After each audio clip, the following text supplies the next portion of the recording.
May panahon nga magmahay ko sa akong kaugalingon ngano nga nisalmot ko sa armadong pakigbisog. Gisayangan ko sa panahon nga nausik ang akong pagkakaugihan nga mahilig kong manguma, mamuhi og daghang hayupan, mananom og klaseng tanom. Wala ako na nahimo sa dihang nagdumalan ako og unit kay armas naman ang akong gihawiran, dili naman himan sa produksyon. Munang makapamalandungan ko sa akong kaagi kaniadto kay 16 pang akong edad, nagpuyo naman kong burang isa ragod.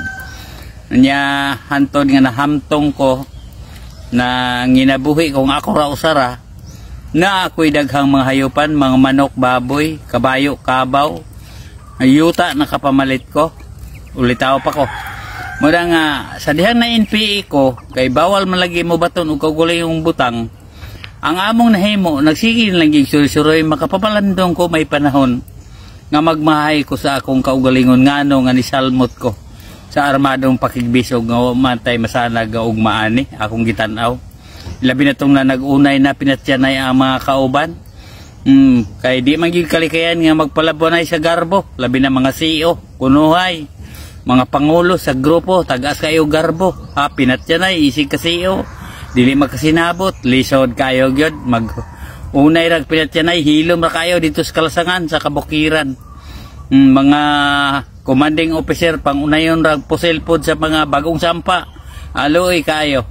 Muna nga wag yoy masanag nga ugma ang CPP, NPA, NDF. Sila karon nga naakunuhay sa kasyudaran, naakunuhay sa malamig nga Pinoyanan, CPP malagig NDF. Hay sila, kay direkta sila nga may linya sa langyaw manunulong o mananakop sa atong nasod. Pero ang NPA kay wa man tawi mga grado, gihimo ra mang sulugon, gihimo ra mang instrumento alang pagpadugang sa ilahang pagkadato.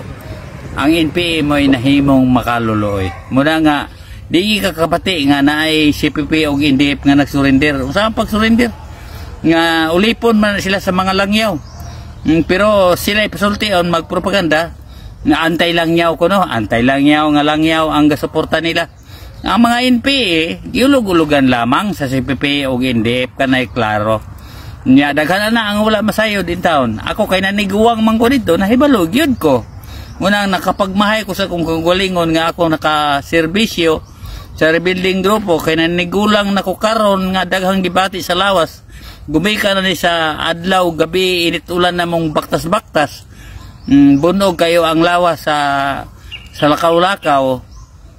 Bisag init hala baktas niya nagpasinguan kay na sundalon nagagukod mga pulis hadlok me. Muna nga abdon gyud og balatian ang nagserbisyo sa rebuilding nga nagantos og sugok diya sa Kabukiran.